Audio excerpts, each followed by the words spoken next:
ಇದು star war. ಇವತ್ತು ನಾವು ಬಬಲೇಶ್ವರ ಕ್ಷೇತ್ರದ ಬಗ್ಗೆ ಮಾತಾಡ್ತಾ ಇದ್ದೀವಿ. ಬಬಲೇಶ್ವರ ಕೂಡ ಎರಡು ಸ್ಟಾರ್ಗಳ ನಡುವಿನ ಒಂದು ಫೈಟ್ಗೆ ಇವತ್ತು ವೇದಿಕೆ ಆಗ್ತಾ ಇದೆ. ಬಬಲೇಶ್ವರ ಅಂತ ಹೇಳಿದ ತಕ್ಷಣ ಎಂ ಬಿ ಪಾಟೀಲ್ ನೆನಪಾಗಲೇಬೇಕು. ಈ ಭಾಗದವರು ಲಿಂಗಾಯತ ಪ್ರತ್ಯೇಕ ಧರ್ಮದ ಹೋರಾಟದಲ್ಲಿ ಸಿದ್ದರಾಮಯ್ಯನವರು ಇವರನ್ನ ಮುಂಚೂಣಿ ನಿಲ್ಲಿಸಿದ್ರು. ಏನಾದರೂ ಮಾಡಿ ಸರಿ ಈ ವಿಚಾರದಲ್ಲಿ ಒಂದು ನಿರ್ಧಾರ ಆಗಲೇಬೇಕು, ನೀವು ಫೈಟ್ ಮಾಡಿ, ಆ ಸಮುದಾಯದ ಆ ನಾಯಕರ ಆ ಜನಗಳ ಬೆಂಬಲ ಯಾರ ಕಡೆ ಇದೆ ಅದನ್ನು ಟ್ರೈ ಮಾಡಿ, ನೀವು ಪ್ರಕಾರವಾಗಿ ಆ ಸಮುದಾಯದ ಆಶೋತ್ತರಗಳಿಗೆ ದನಿಯಾಗಿ ಆನಂತರದಲ್ಲಿ ನಾವೇನು ಮಾಡಬೇಕೋ ಮಾಡ್ತೀವಿ ಅಂತ ಹೇಳಿ ಒಂದು ಕಡೆಯಲ್ಲಿ ಎಂ ಬಿ ಪಾಟೀಲ್ರಿಗೆ ಆ ರೀತಿ ಶಕ್ತಿಯನ್ನು ತುಂಬಿ ಸಿದ್ದರಾಮಯ್ಯವರು ಕಳಿಸಿದ್ದು. ಅದರ ಪ್ರಕಾರವಾಗಿ ಎಂ ಬಿ ಪಾಟೀಲರು ರಾಜ್ಯದ ಉದ್ದಗಲಕ್ಕೂ ಸಂಚರಿಸಿ ಲಿಂಗಾಯತ ಪ್ರತ್ಯೇಕ ಧರ್ಮದ ಶಿಫಾರಸನ್ನು ಜಾರಿಗೊಳಿಸುವ ಮಟ್ಟಕ್ಕೂ ಕೂಡ ಅಲ್ಲಿಗೆ ಅವರು ಯಶಸ್ವಿಯಾಗಿರ್ತಾರೆ. ಶಿಫಾರಸನ್ನು ಸರ್ಕಾರ ಮಾಡುತ್ತೆ ಕೇಂದ್ರಕ್ಕೆ. ಇದಾದ ಮೇಲೆ ಈ ಭಾಗದಲ್ಲಿ ಬೆಳವಣಿಗೆಗಳಿಗೆ ಸಂಬಂಧಪಟ್ಟಂತೆಯೂ ಕೂಡ ಸಾಕಷ್ಟು ಚರ್ಚೆಗಳಾಗ್ತಾ ಇವೆ. ಲಿಂಗಾಯತ ಪ್ರತ್ಯೇಕ ಧರ್ಮಕ್ಕೆ ಶಿಫಾರಸು ಮಾಡಿದ ತಕ್ಷಣವೇ ಎಂ ಬಿ ಪಾಟೀಲ್ರಿಗೆ ಎಲ್ಲರೂ ಒಲ್ದು ಬಿಡ್ತಾರಾ?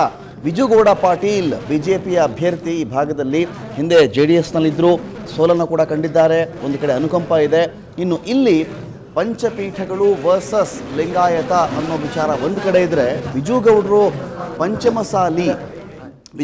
ಪಂಚಮಸಾಲಿ ಸಮುದಾಯಕ್ಕೆ ಸೇರಿದಂಥವರು. ಆ ಕಾರಣಕ್ಕೆ ಅವರ ಕಡೆಗಿನ ಮತಗಳ ಸಂಖ್ಯೆ ಜಾಸ್ತಿ ಇದೆ. ಆದರೆ ಎಂ ಬಿ ಪಾಟೀಲರು ಕುಡು ಲಿಂಗಾಯತರು ಬರ್ತಾರೆ. ಹಾಗಾಗಿ ಅವರ ವೋಟುಗಳು ಕೇವಲ 4,000 ಆಜುಬಾಜು ಬರುತ್ತೆ. ಆ ಕಾರಣಕ್ಕೆ ಅವರ ಸಪೋರ್ಟ್ ಕಡಿಮೆ ಅಂತ ಕೂಡ ಹೇಳಲಾಗ್ತಾ ಇದೆ. ಹಾಗಾದರೆ ಬಬಲೇಶ್ವರ ಪ್ರತ್ಯೇಕ ಲಿಂಗಾಯತ ಧರ್ಮದ ಹೋರಾಟದ ಆಧಾರದ ಮೇಲೆ ಈ ಧರ್ಮದ ಕತ್ತಿ ಯಾರಿಗೆ ಚುಚ್ಚಬಹುದಾಗುತ್ತೆ ಅನ್ನೋ ಕುತೂಹಲ ಕೂಡ ಇದೆ. ನೋಡ್ತಾ ಬರೋಣ ನಾವು ಈ ಸ್ಟಾರ್ ವಾರ್ನಲ್ಲಿ ಎಂ ಬಿ ಪಾಟೀಲ್ ವರ್ಸಸ್ ವಿಜುಗೌಡರು ಸೆಣಸಿರ್ತಕ್ಕಂತಹ ಬಬಲೇಶ್ವರದಲ್ಲಿ ಮತಗಳು ಎಷ್ಟಿವೆ ಅಂತ ಹೇಳಿ. ಒಟ್ಟು 2,09,106 ಮತಗಳಿವೆ. ಇದರಲ್ಲಿ ಪುರುಷ ಮತಗಳು 1,06,470, ಮಹಿಳಾ ಮತಗಳು 1,02,636 ಇದೆ.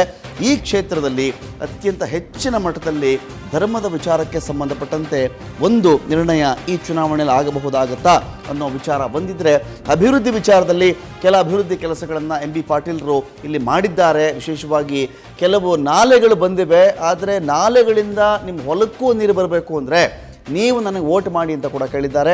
ಅಂದರೆ ಈ ಚುನಾವಣೆ ನೀರನ್ನು ಡಿಸೈಡ್ ಮಾಡಬಲ್ಲದ, ಅಥವಾ ಚುನಾವಣೆಗೋಸ್ಕರವಾಗಿಯೇ ಆ ಇಶ್ಯೂ ಇಟ್ಕೊಂಡು ಅಲ್ಲಿಗೆ ಮಾತ್ರ ಪಾಟೀಲರು ಕೆಲಸವನ್ನು ಸ್ಟಾಪ್ ಮಾಡಿದ್ರ? ಇವತ್ತಿಗೂ ಈ ಭಾಗದಲ್ಲಿ ಅದೇ ಗುಳೆ ಹೋಗೋ ಸಮಸ್ಯೆ ಇದೆ. ರಸ್ತೆಗಳು ಸರಿ ಇಲ್ಲ, ಜಲಮೂಲ ಇಲ್ಲದೆ ಇರತಕ್ಕಂಥ ಹಳ್ಳಿಗಳಲ್ಲಿ ಕುಡಿಯೋದಕ್ಕೂ ಕೂಡ ಜನ ಪರದಾಡ್ತಾರೆ.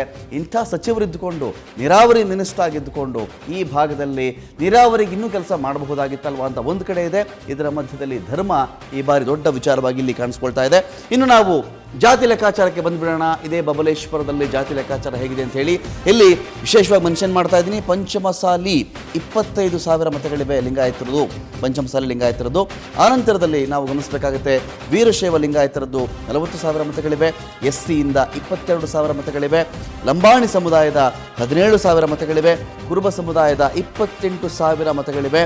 ಮುಸ್ಲಿಂ ಸಮುದಾಯದ 19,000 ಮತಗಳಿವೆ. ಇಲ್ಲಿ ಇನ್ನು ಕುಡು ಲಿಂಗಾಯತ ಅಂತ ನಾನು ಆಗಲೇ ಹೇಳ್ತಾ ಇದ್ದೆ, ಈ ಭಾಗದಲ್ಲಿ ಅತ್ಯಂತ ಕಮ್ಮಿ, ಒಂದು 4,000 to 5,000 ಮತಗಳಷ್ಟೇ ಕುಡು ಲಿಂಗಾಯತಕ್ಕೆ ಸೇರಿದಂತಹ ಮತಗಳಿವೆ. ಇದನ್ನು ಎಂ ಬಿ ಪಾಟೀಲ್ರವರ ಕ್ಯಾಸ್ಟ್ ಕುಡು ಲಿಂಗಾಯತ ಬರುತ್ತೆ. ಆ ಕಾರಣಕ್ಕೂ ಕೂಡ ಒಂದು ಆತಂಕ ಅವ್ರಿಗಿದೆ. ಇನ್ ಕೇಸ್ ನನ್ನ ಸಮುದಾಯದ ಮತಗಳಲ್ಲದೆ ಪಂಚಮಸಾಲಿ ಮತಗಳು, ವೀರಶೈವ ಮತಗಳು ತನ್ನ ಕೈ ತಪ್ಪಿ ಹೋದರೆ ತನಗೆ ಯಾರು ಆಸರೆ ಆಗಬಹುದು ಅಂತ ಹೇಳಿ ಬಹುಶಃ ಇನ್ ಕೇಸ್ ಆ ರೀತಿಯಲ್ಲಿ ಆದಾಗ ನಾವು ಗಮನಿಸಬೇಕಾಗುತ್ತೆ. ಒಂದಷ್ಟು ಲಿಂಗಾಯತ ಮತಗಳು ಒಂದು 40,000 ಮತಗಳಲ್ಲಿ ಇಲ್ಲಿ ಪಂಚಮಸಾಲಿ ಲಿಂಗಾಯತ ವೋಟ್ಸೇ ಜಾಸ್ತಿ ಇದೆ. ಇನ್ನು ಇವರಿಗೆ ಲಂಬಾಣಿ ಮತಗಳು 17,000, ಕುರುಬ ಸಮುದಾಯದ ಮತಗಳು 28,000, ಮುಸ್ಲಿಂ ಸಮುದಾಯದ 19,000.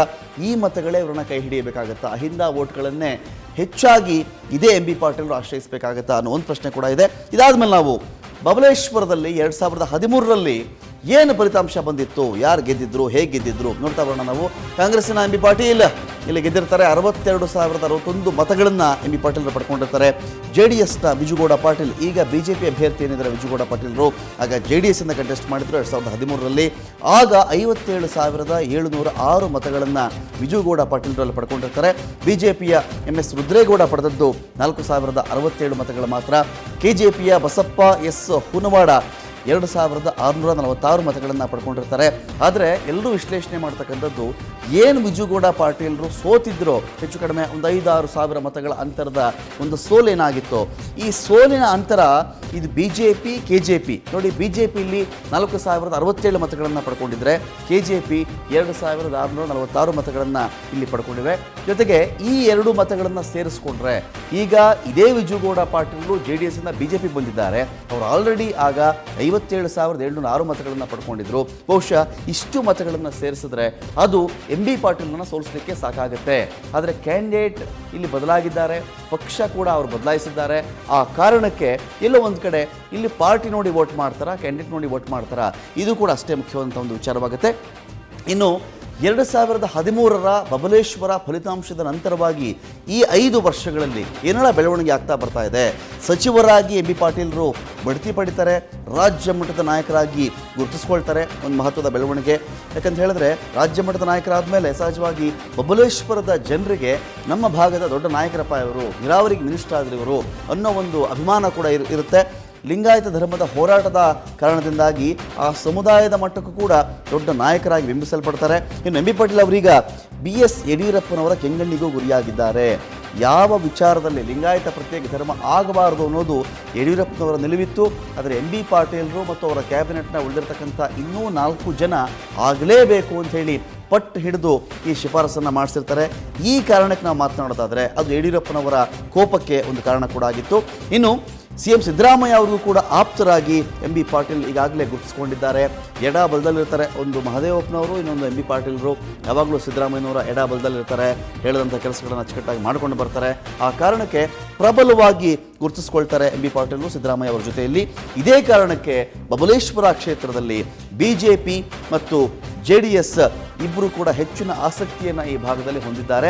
ಆದರೆ JDS ಕಡೆ ಘಳಿಗೆಯಲ್ಲಿ ಏನು BSP ಇಂದ ಕ್ಯಾಂಡಿಡೇಟನ್ನು ಹಾಕಿಸಿದ್ರು, ಅನಂತರದಲ್ಲಿ ಬೇಡ ಅಂತ ಹೇಳಿ ಕಡೆ ಘಳಿಗೆಯಲ್ಲಿ ಇವರಿಬ್ಬರ ನಡುವೆನೇ ಸ್ಪರ್ಧೆಗೆ ಡಿಸೈಡ್ ಮಾಡಿದ್ದಾರೆ.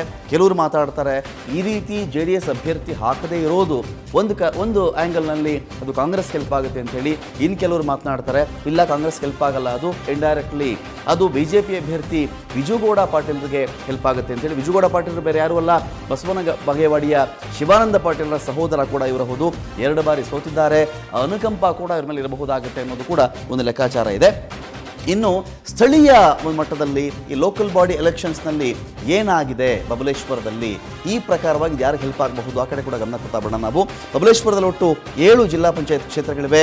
ಇದರಲ್ಲಿ ಕಾಂಗ್ರೆಸ್ 4ರಲ್ಲಿ ಬಲ ಪಡ್ಕೊಂಡಿದ್ರೆ, 4ರಲ್ಲಿ ಅದಕ್ಕೆ ಶಕ್ತಿ ಇದ್ದರೆ ಗೆದ್ದಿದ್ರೆ, BJP 3ರಲ್ಲಿ ಮಾತ್ರ ಗೆದ್ದಿದೆ.